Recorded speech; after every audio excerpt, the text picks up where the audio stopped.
Hi everyone. ఒక standard disclaimer. ఇది కేవలం ఒక ఎడ్యుకేషనల్ పర్పస్ అండ్ ఒక రియల్ టైమ్ కేస్ స్టడీస్ గురించి మీకు తెలియజేయాలి కాబట్టి చెప్తా ఉన్నాను. అంతేగాని ఆప్షన్ ట్రేడింగ్ చేయండి, ఆప్షన్ ట్రేడింగ్ చేస్తే భారీ లాభాలు వస్తాయి అని చెప్పి మిమ్మల్ని తప్పుదారులు పట్టించడం లేదా ఫాల్స్ ఇన్ఫర్మేషన్ ఇవ్వడం నా యొక్క ఇంట్రెస్ట్ కానీ కాదు. కోర్సెస్ అమ్ముకోవడము లేకపోతే ట్రైనింగ్ ప్రోగ్రామ్స్ కండక్ట్ చేయడం కూడా నా యొక్క ఇంట్రెస్ట్ కానీ కాదు. మేము SEBI registered advisory, portfolio management, ఇతర స్టాండర్డ్ ప్రొడక్ట్స్ అయితే అందజేస్తాము. ఫైనాన్షియల్ ప్లానింగ్ ఇవన్నీ కూడా చేస్తూ ఉంటాం. కానీ ఇన్ పర్సన్ నేను ఆప్షన్ ట్రేడింగ్ చేస్తాను. కొన్నిసార్లు మా యొక్క ఇన్వెస్టర్స్కి, ఫాలోవర్స్ దాని గురించి ఎక్స్ప్లెనేషన్ కానీ లేదంటే ఎడ్యుకేషన్ కానీ రికమెండేషన్ కానీ కొన్నిసార్లు చేస్తూ ఉంటాను. ఇట్ డజంట్ మీన్ ఎప్పుడు ఆప్షన్ ట్రేడింగ్ చేస్తూ ఉండండి అని కాదు. అవసరం ఉన్నప్పుడు, అవకాశం దొరికినప్పుడు ఆప్షన్ ట్రేడింగ్ చేయాలి. ఇక్కడ ఈ వీడియోలో మీకు కొన్ని స్క్రీన్ షాట్స్ అయితే షేర్ చేస్తాను. ఈరోజు 12th మే రోజు మనకి నిఫ్టీ, సెన్సెక్స్ భారీగా పడిపోయేవి. ఆల్మోస్ట్ నిఫ్టీ 500 పాయింట్ల వరకు కూడా క్రాష్ అయింది. ఈ విషయం మీ అందరికీ తెలిసి ఉంటుంది. ఈ సందర్భంలో మనం ఈరోజు ఎక్స్పైరీ డేట్ పుట్స్ చూస్తే 12th మే నిఫ్టీ 23,500 లేదా 24,000 పుట్టిని మనం చూస్తే ఆల్మోస్ట్ 10 times 12 times రిటర్న్స్ అయితే వచ్చింది. 23,500 అయితే మార్నింగ్ 10 రూపీస్ నుంచి ఈవినింగ్ 120 రూపీస్ వరకు పెరిగింది.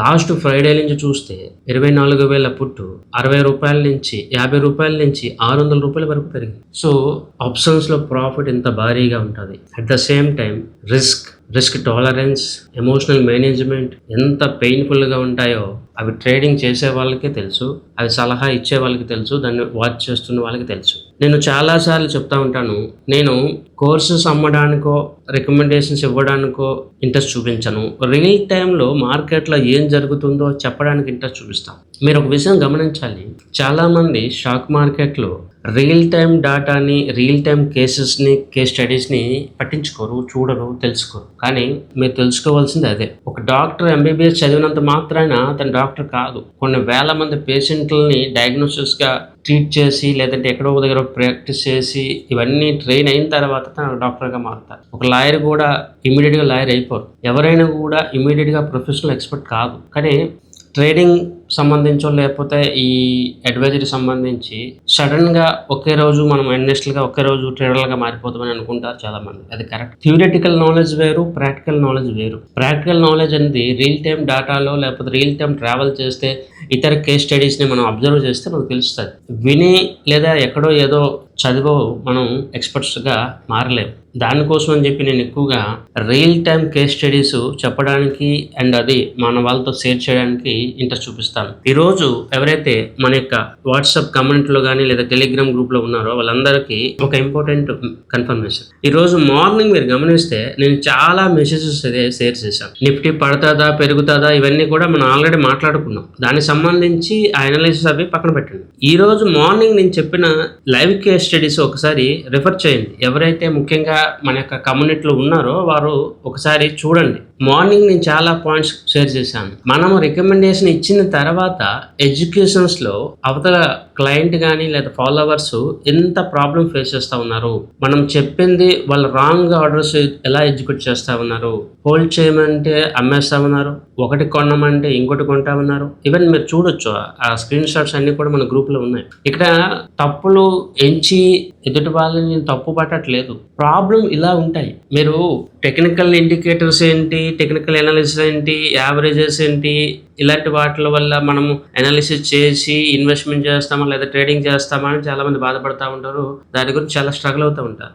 బట్ అన్ని ఫిల్టర్ చేసి ఒక ప్లేట్లో ఫుల్ మీల్స్ లాగా మీ ముందు పెట్టినా కూడా చాలామంది దాన్ని ఆస్వాదించలేరు, యాక్సెప్ట్ చేయలేరు. ఈరోజు మార్కెట్లో ఇంత క్రాష్ వస్తుంది అని చెప్పిన తర్వాత కూడా మా కస్టమర్ నిన్న ఆల్మోస్ట్ 90% పుట్స్ అమ్మేశారు. ఈరోజు ఒక్క లాటే ఉంది. ఒక్క లాటే ఉందా అని అనే టైంలోనే మళ్ళీ ఆయన ఇంకొక లాట్ కొనేసాడు. మళ్ళీ కొన్నావా నేను అడుగుతా ఉందని ఆ రెండు కూడా మిస్ అయ్యాడు. చివరికి ఆప్షన్స్ అంటే చాలా కన్ఫ్యూజ్గా ఉంది సార్ అని చెప్పి తను చెప్పి ఈరోజు ఈవినింగ్కి వస్తే ఆల్మోస్ట్ ఇంకొక 200% ప్రాఫిట్ తను మిస్ అయిపోయాడు. అలానే వేరే ఇంకొంతమంది కూడా మీరు ఒకవేళ నిఫ్టీ ఆప్షన్స్, పుట్ ఆప్షన్స్ కొంటే ఎగ్జిట్ అవ్వండి అని చెప్పి నేను ఒక మెసేజ్ పెట్టాను. లేదండి మేము తీసుకోలేదని చెప్పి చాలామంది చెప్పి సో ఇది మీరు అర్థం చేసుకోవాలి. ఇలానే ఉంటాయి మార్కెట్లో మా ప్రాబ్లమ్స్. మీరు అంటే ఒక వైపే చూస్తారు, అనాలిసిస్ వచ్చా, అనాలిసిస్ రాదా, అడ్వైజర్ని ఎందుకు నమ్మాలి, ఎందుకు వినాలి, ఎందుకు వినకూడదు, ఈ స్టోరీ, ఈ డ్రామా అనేది జరుగుతుంది. చెప్పిన తర్వాత దాని ఎడ్యుకేషన్స్ జరగడంలో ఇన్ని ప్రాబ్లమ్స్ ఉంటాయి. మరి అలాంటప్పుడు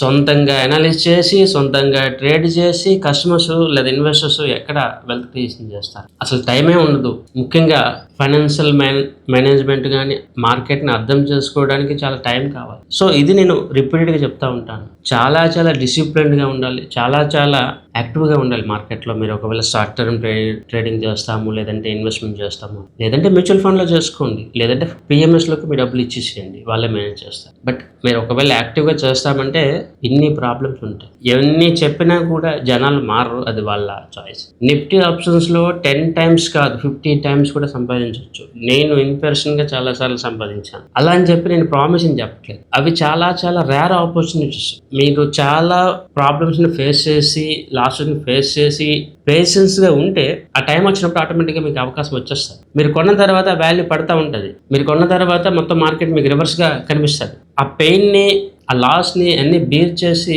ఫర్దర్గా నిలబడగలగాలి, వెయిట్ చేయగలగాలి. నేను కూడా ఎక్సెప్షన్ కాదు. నేను కూడా సైకలాజికల్గా చాలా ప్రెషర్ బీర్ చేయాల్సి వస్తుంది. నేను కూడా ప్రాబ్లం ఫేస్ చేస్తాను. నేను కూడా ఫెయిల్ అవుతాను. ప్రతి ఒక్క వ్యక్తి కూడా ఫెయిల్ అయ్యే ఛాన్సెస్ చాలా ఎక్కువగానే ఉంటాయి. బట్ అవన్నీ మనం హ్యాండిల్ చేసుకోగలగాలి. ఆ సిచ్యువేషన్స్ని మనం దాటి బయటకు వస్తాయని వెల్త్ క్రియేషన్ చేయగలం. ఆప్షన్ ట్రేడింగ్ సంబంధించో లేకపోతే ఇతర వాటికి సంబంధించో చాలా ఇంట్రెస్టింగ్ స్ట్రాటజీస్ ఇవన్నీ కూడా చాలానే ఉన్నాయి. బట్ మాకు తగినంత రెస్పాన్స్ అండ్ ఫాలోవర్స్ నుంచి సరైన సపోర్ట్ లేకపోవడం వల్ల నేను ఎక్కువగా వీడియోస్ చేయలేకపోతా ఉన్నాను. బట్ నేను ఇంకా ఫ్యూచర్లో కొన్ని వీడియోస్ అయితే చేయడానికి ట్రై చేస్తూ ఉన్నాను. బట్ నేను చెప్తుంది ఒకటే, ఏం చేసినా ఫస్ట్ ఆఫ్ ఆల్ మనం చెప్పింది ఎదుటి వాళ్ళు విని దాన్ని ఫాలో అవ్వగలగాలి. అలా అయితేనే ఆ సక్సెస్ రేట్ పెరుగుతుంది. ఇప్పుడు చాలా మంది మార్కెట్లో ఆప్షన్ ట్రేడింగ్ సంబంధించి లక్షల్లో ఫీజెస్ తీసుకుంటా ఉన్నారు. మరోవైపు ఫ్రీగా చెప్తున్నామని చెప్పేసి చాలా మంది కోట్లు సంపాదించేస్తా ఉన్నారు. జెన్యున్ గా నేను ఎందుకు కోర్సెస్ అమ్మడానికి లేకపోతే ఇవేవి చేయడానికి ఎందుకు ఇష్టపడినంటే, ఒక కోర్స్ అమ్మినంత మాత్రాన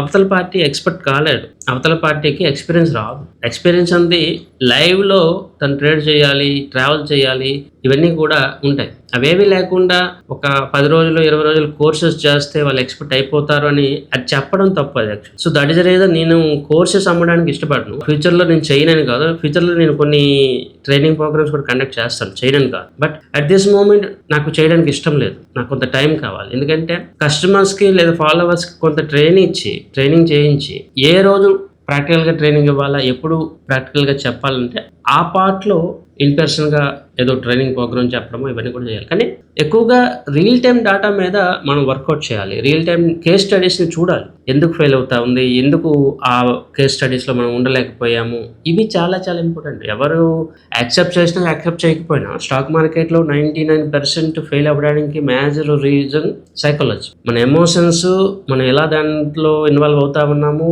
ఎలాంటి రిస్క్ తీసుకుంటా ఉన్నాము, ఇదే చాలా మేజర్ ఇంపాక్ట్. అనాలిసిస్ పెద్ద ప్రాబ్లం కాదు. కొన్నిసార్లు అనాలిసిస్ ఫెయిల్ అవ్వచ్చు, అది 10-20% దాని రీజన్స్ ఉంటాయి. బట్ 80% మన సైకాలజీ. చాలా మందిలో ఈరోజు నమ్ముతారు, రేపు నమ్మరు. ఈరోజు రిస్క్ తీసుకుంటారు, రేపు రిస్క్ తీసుకోరు. ఈరోజు ఇష్టపడతారు, రేపు ఇష్టపడరు. ఈ డిఫరెన్సెస్ చాలా ఎక్కువగా ఉంటాయి. దాన్ని అర్థం చేసుకుని మనకు సైకలాజికల్ మేనేజ్మెంట్ చేయగలిగితేనే ఇంత ప్రాఫిట్ అయితే మనం తీసుకోగలం. So that is the reason నేను ఈ వీడియోలో మీకు ఈ పాయింట్స్ మరొకసారి గుర్తిస్తా ఉన్నాను. నేను మీ సత్య సంతోష్.